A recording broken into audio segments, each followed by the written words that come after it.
Jadi kalau ada orang yang daftar, dia gabungkan kekah sama kurban boleh? Boleh. Kenapa? Alasannya karena sama-sama ibadah yang hukumnya sunnah. Sama dengan orang masuk masjid setelah azan. Dia buat tahiyatul masjid atau dia buat qobliyah zuhur dulu. Kalau dia mau include-kan sama, boleh two in one atau one in two gitu ya. Satu sholat yang dia buat, sholat qobliyah zuhur, maka dapat juga lah, include juga lah sholat tahiyatul masjidnya. Assalamualaikum warahmatullahi wabarakatuh. Alhamdulillahilladzi fataha abwabal barakah bis salatil jamaah وألف بين قلوبنا فأصبحنا بنعمته إخوانا نشهد أن لا إله إلا الله وحده ونشهد أن محمدا عبده ورسوله لا نبي ولا رسول بعده اللهم صل وسلم وبارك على حبيبنا محمد صلاة والسلام على آله وأصحابه ومن tabi'ahu ila yaumil mi'ad.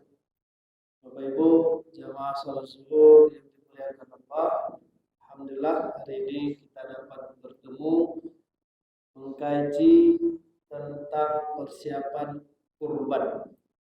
Jadi dengan waktu yang singkat, insyaallah bahasanya one day one hadis, satu kajian, satu hari kajian kita akan menyampaikan satu hadis.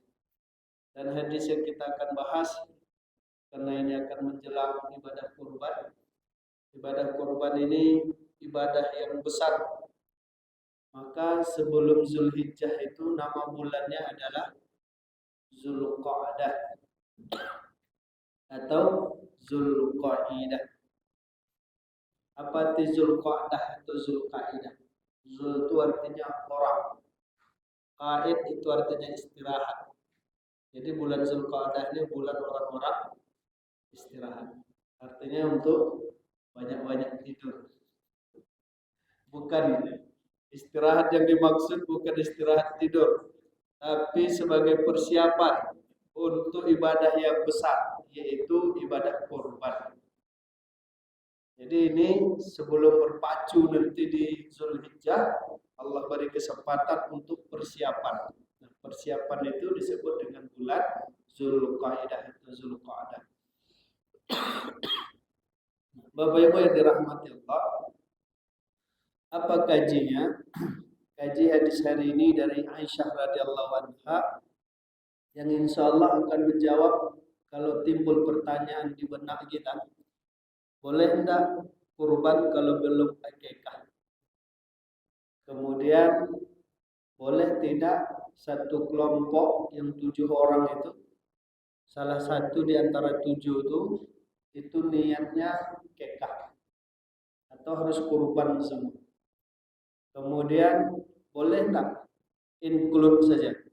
Itu in one, gabung saja, akikah sama kurban digabung saja niat. Bapak Ibu yang dirahmati Allah, pertama dibahas dari sudut pandang hukumnya. Sebelumnya hadis Sayyidah Aisyah radhiyallahu anha menyampaikan ma amila ibnu Adam yauman nahar amalan ahabbu ilallahi azza wa jalla min harakatid dam. Hadis ini riwayat Imam At-Tirmidzi. Tidak ada amalan Ibnu Adam, amalan manusia itu ahabba ilallah, yang paling Allah sukai di hari nahar, di hari kurban 10, 11, 12, 13 Zulhijjah, min harakatid dam, daripada menyembelih hewan kurban. Hadis inilah yang dipakai oleh yang berpendapat tak bisa digabung niat kekah sama niat kurban. Karena walau dari hukumnya sama, tapi manfaat fungsinya beda. Sehingga tidak digabungkan antara kekah dengan kurban. Salah satu dalil yang digunakan di sini. Tapi Bapak Ibu yang dirahmati Allah, kalau kita lihat alasan yang membolehkan juga, arti membolehkan itu satu kelompok niatnya beda-beda. Satu kelompok niatnya beda. Yang pertama, karena semuanya amalan itu adalah taqarruban ilallah. Amalan itu mendekatkan diri kepada Allah yang hukumnya laisa biwajib, yang hukumnya tidak wajib. Maka kalau satu kelompok itu 7 orang, itu maksimal 7 orang. Walaupun di fenomenanya ada satu kelas, jumlah siswanya 20 sampai 25 orang, lalu mereka beriuran, lalu dibelikanlah seekor kambing atau seekor sapi, lalu disampaikan ini kurban kelas 8. Itu tak disebut kurban, itu disebut gotong royong. Tiada ibadah kurban. Karena ibadah kurban itu maksimal 7. Kalau bisa 1 orang 1 sapi boleh. 2 orang 1 sapi tak ada masalah. Oh kami berdua aja lah Pak, 1 sapi, berapa harga sapi? 20 juta. Udah jadilah 1 berdua 7 aja lah. 1 sapi 1 orang boleh, 1 sapi 2 orang boleh. Maksimalnya 7. Di 7 kelompok ini boleh beda-beda niat. Karena semuanya taqarruban ilallah. Semuanya hukum yang 7 itu, 7 orang itu sesuai dengan kebutuhannya masing-masing. Bahkan kalau dibaca kitab fikih Said Sabiq, itu boleh sampai beda niat antara 7 orang ini. Sampai-sampai diizinkan salah satu di antara 7 itu seandainya dia punya niat untuk jual, dia ikut satu nomor, misalkan dia di nomor 6, habis itu bagian dia jual. Memang dia niat gabung ke situ, jatah dia mau dia jual, itu juga boleh. Cuma nanti ditandai sama penitia. Ini tak bisa diajak deh, payah nih. Jadi 7 kelompok beda niat tahu. Ada yang mau niatnya kekah silakan, ada yang mau niatnya kurban silakan, ada yang bernazar dia silakan, ada yang mau dijualnya dagingnya silakan. Yang kedua terkait dengan hukum kekah atau hukum kurban sebelum dia akikah. Ada kemarin memang menyampaikan dan bahkan videonya itu ditunjukkan tak boleh kurban kalau belum akikah. Alasannya logik, sesuai dengan apa yang Rasulullah sampaikan, setiap anak itu tergadai sampai diakikahkan. Mungkin pemahaman penceramah itu dimaksud dengan tergadai itu sama dengan di pegadaian. Dititip dia tak bisa diambil, sebelum dilunasi baru bisa diambil. Jadi semua amalan orang yang belum kekah itu tergantung. Mungkin dimaksudkannya begitu. Cuma Bapak Ibu yang dirahmati Allah, tergadai yang dimaksud bukan tergadai demikian. Kitab fikih manapun kita baca, akikah dengan kurban itu tidak bisa saling menghalangi, saling menutupi. Apa sebab? Yang pertama karena waktunya berbeda. Yang kedua, maqasidnya berbeda, tujuannya berbeda. Yang ketiga, perintahnya berbeda. Kalau kekah perintah Allah kepada orang tua, kalau kurban perintah Allah kepada setiap manusia. Kemudian hukumnya berbeda. Kekah itu hukumnya sunnah muakkad sampai ke 7 hari kelahiran. 14, 21. Nah, setelah itu hukum kekah itu tidak lagi menjadi sunnah muakkad. Tapi kalau kurban, dia tetap sunnah muakkad. Apakah hukum yang di bawah sunnah muakkad bisa menghalangi yang sunnah muakkad? Rasa-rasanya tak bisa.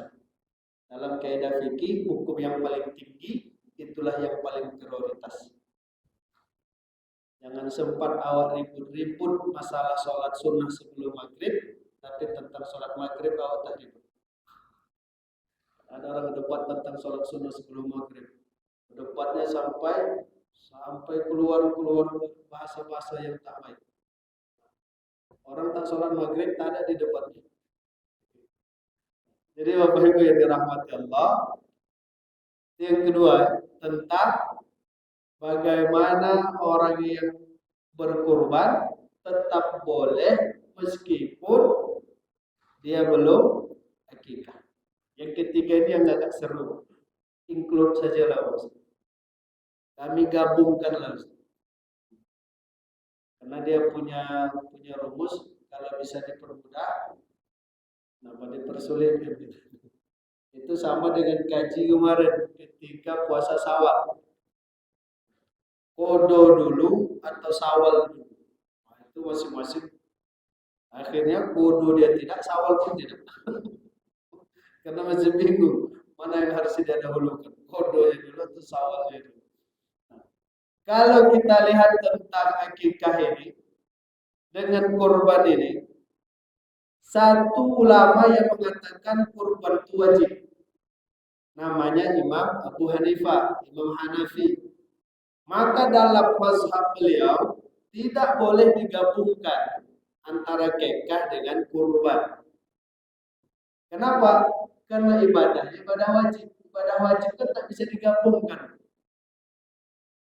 Zuhur sama asar kita gabungkan, tak bisa. Kecuali memang Allah yang izinkan, seperti musafir, seperti orang sakit, itu pengecualian. Bagi dalam keadaan situasi normal, tak boleh. Dan dalam mazhab yang lain, mazhab Syafi'i misalkan, dan mazhab Maliki, karena hukumnya sama-sama sunnah, yang akikah ini sunnah, yang kurban ini sunnah, maka kalau dia digabungkan, boleh. Jawabannya boleh, bukan baik. Jawabannya boleh, kan bedanya. Boleh sama baik sama afdol kan beda. Boleh. Kalau boleh itu kira-kira apa? Pemahaman kita kalau jawaban boleh itu daripada tidak buatlah. Daripada tidak buat. Nah, itulah boleh. Boleh itu begitu. Ya, daripada nanti timbul masalah, buatlah. Itu boleh. Mubah. Jadi boleh. Kalau nanti ada orang yang daftar jadi peserta kurban, lalu dia sampaikan, ini saya niatkan kurban saya dan kekah saya. Jadi tahulah orang kalau dia belum. Pantas salah-salah disuka emosi. Senggol sedikit marah. Ternyata belum kekah. Jadi bawaan orang belum kekah itu agak lain memang. agak sensitif. Jadi kalau ada orang yang daftar, dia gabungkan kekah sama kurban boleh. Kenapa? Alasannya karena sama-sama ibadah yang hukumnya sunnah. Sama dengan orang masuk masjid setelah azan. Dia buat tahiyatul masjid atau dia buat qobliyah zuhur dulu. Kalau dia mau includekan sama, boleh two in one atau one in two gitu ya. Satu sholat yang dia buat, sholat qobliyah zuhur, maka dapat juga lah, include juga lah sholat tahiyatul masjidnya. Jadi kalau sama-sama sunnah dia bisa sejalan. Kita puasa Syawal di hari Kamis, dapat pahala Kamisnya, dapat. Tapi kalau ditanya berapa pahalanya, itu belum tahu kita. Kalau digabung-gabung itu pahalanya berapa Ustaz? Allahu a'lam. Bisa jawab. Sama dengan kemarin ada jamaah tanya, kurban itu untuk sendiri boleh Ustaz? Boleh. Untuk sekeluarga bagus sebenarnya. Kalau bisa buat keluarga. Pahalanya berapa Ustaz? Itu entah dibagi rata, entah dibagi sesuai usia, Allah a'lam. Yang jelas ibadah satu keluarga itu baik. Jadi Bapak Ibu dirahmati Allah, karena waktu kita, jadi ini yang saya sampaikan tentang problem atau permasalahan kikah dengan kurban. Satu kelompok beda niat dibolehkan. Kemudian orang yang berkurban belum kekah, jumhur ulama, mayoritas ulama kita semuanya membolehkan. Kemudian menyatukan antara kurban dengan kekah di satu nomor atau di satu kambing itu mazhab Imam Hanafi tak membolehkan, tapi mazhab yang lain membolehkan. Tinggal pilih yang mana yang ingin kita buat. Tapi jawabannya tadi boleh, daripada enggak, daripada tak jadi daftar Ustaz, boleh kan aja lah daftar di sini deh. Allah mahu. Demikian Bapak Ibu yang dirahmati Allah, ngaji kita di sore ini. Insyaallah nanti. Oh boleh. Ada diskusi ya. Kalau Pak Imam boleh.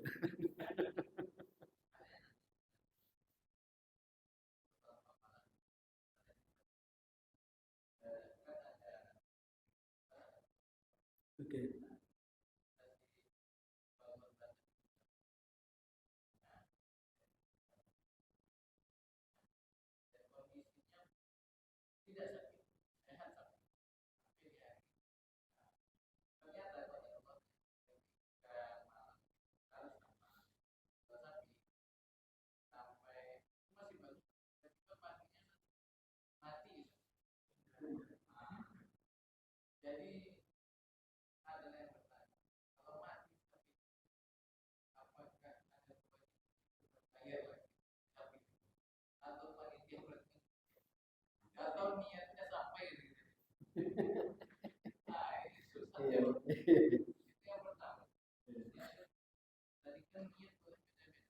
Betul.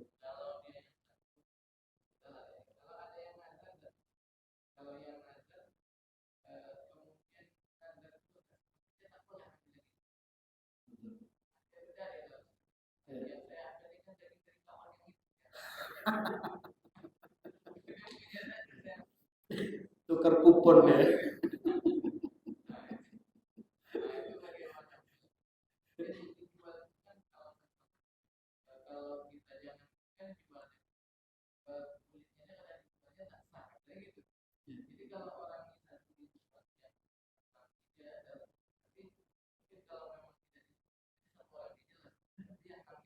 Terima. Baik, bismillah. 3 jam. Jadi nanti masuk kantor tinggal ceklok pulang aja. Baik. Yang pertama terkait dengan hewan kurban yang mati sebelum penyembelihan. Kalau cacat, sebelum mati ini saya kan cacat dulu mungkin. Kalau dia misalkan hewan itu sebelum dibeli sehat walafiat, dibeli pun dia sehat walafiat, kemudian pas mau penyembelihan satu seandainya cacat, misalkan ditarik patah kakinya, itu boleh dikorbankan. Bagaimana kasusnya kalau dia meninggal? Kalau hewan kurban mati dia sebelum penyembelihan, siapa yang berkewajiban untuk mengganti? Maka kembali di awal, penitia dengan peserta itu akadnya apa? Itu akadnya titipan, ya kan? Titipan. Kemudian perwakilan. Yang disuruh mencari hewan kurban itu kan kita yang mau kurban. Menyembelihkannya pun kita. Membagikannya pun kita. Tapi alhamdulillah kita punya fikih yang berbeda dengan fikih orang Arab. Jadi orang kita ini lebih hebat dari orang Arab. Dia buat penitia, dia bentuk penitia. Kalau orang Arab itu orang Mesir tuh, nah, kambing itu seminggu udah di depan rumah masing-masing. Kambing, sapi. Nanti pulang mereka itu anak beranak ya, selesai, selesai, selesai. Kita enggak, kita kumpul. Ini hebat nih fikih jamaah. Karena titipan, kemudian perwakilan, itu amanahnya. Jadi bukan diserahkan ke penitia. Kalau serah di penitia berarti itu jadi kurbannya. panitia. Jadi jangan bahasa nanti Bapak Ibu yang daftar jadi peserta, panitia, ini uang kurban saya serahkan ke panitia. Itu bahaya itu. Itu udah jadi milik panitia, maka tak heran kita kalau ada panitia yang kabur. Dia bukan bawa uang peserta, dia bawa uang dia. Kan bahasanya, Bang, saya serahkan. Udah milik penitia. Jadi kalau kabur dia, nasib itu. Jadi karena dia titipan dan dia perwakilan. Dalam fikih kalau ada permasalahan, maka dilihat siapa yang punya kesalahan, keteledoran misalnya. Kalau diakibatkan penitia, maka penitia bertanggung jawab. Misalkan sapi itu memang diletaknya di situ, diikatnya, diketatkan yang tadi leher sapi itu, kemudian dipukul-pukul ya karena tak mau makan, ditendang-tendang ya. Ini pakai CCTV dulu kan, walaupun nanti pas dicek CCTV-nya mati. Ya kan? Kalau akibat kesalahan penitia gitu. Tapi kalau tidak, memang udah takdir, udah takdirnya mati, maka tidak ada kewajiban penitia untuk mengganti. Dan dilihat apa sebabnya. Kalau sebabnya memang kesalahan penitia ganti. Kenapa? Itu titipan. Sama seperti ada orang yang nitip sama saya motor. Habis itu diamanahkan motornya dijaga baik-baik. Saya letak di rumah, saya pergi. Rumah itu tak saya kunci. Saya buka, habis itu saya pergi. Motor itu hilang. Siapa yang berkewajiban mengganti? Orang yang dititipkan. Itulah nasib. Dipakai tak bisa, mengganti bisa. Panitia berkurban tak bisa, tapi mengganti hewan kurban bisa. Itu jadi dilihat di situ. Jadi tidak semuanya kalau ada masalah panitia. Jadi itu adalah akad titipan dan akad perwakilan penyembelihan. Kemudian yang kedua terkait dengan hewan kurban yang kedua upah dijual. Oh nazar. Oh yang dijual tadi yang pertama. Oh yang ketiga dijual. Oh, yang kedua nazar. Nazar itu betul. Dia tidak boleh mengambil hewan kurban. Kenapa? Itu kewajiban. Kalau kewajiban kita tak boleh mendapat manfaat. Kullu sedekah, semuanya disedekahkan hewan kurban. Dia berdalih yang dia ambil ini bukan bagian kawannya, ceng kupon. Tetap kalau itu diterimanya sebagai dia peserta kurban, maka dia tetap tak boleh. Kalau kita kan gampang menandai kupon tuh kan.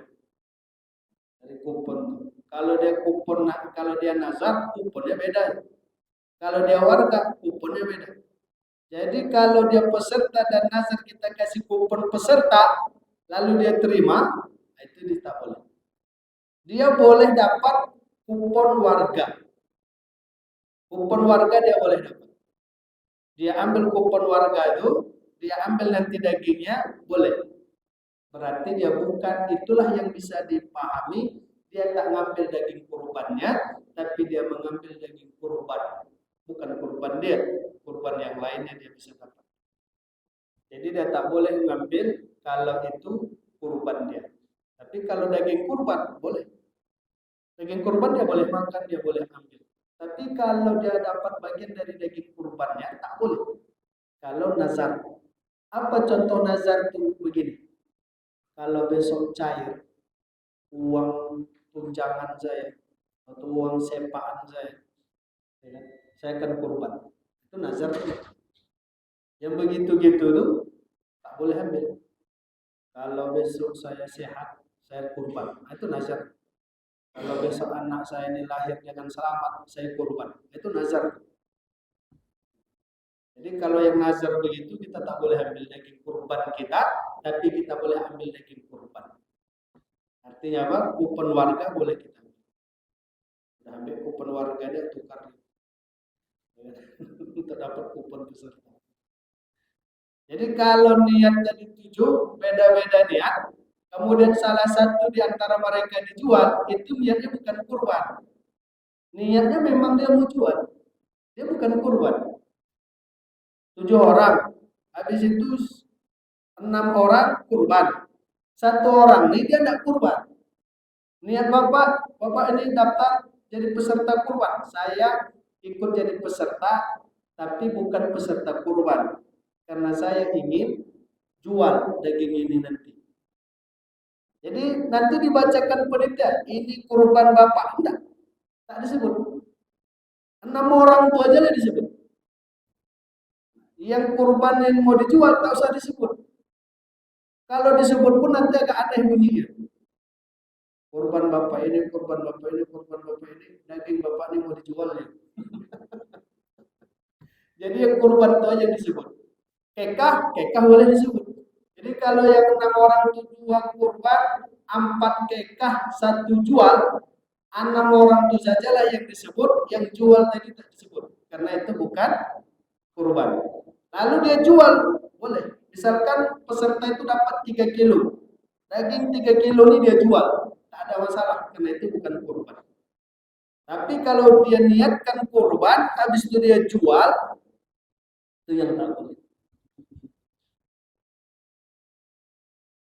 Kalau niatnya tak kurban, tak ada masalah. Memang orangnya pembisnis. Bisnis. Apapun semua dalam otaknya duit. Karena nanti kalau dia jual daging kurban itu beda harganya. Daging di pasar 140, dia bisa jual 180. Kenapa? Ini daging kurban dia. Tertarik juga orang beli. Memang bisnis. Allah.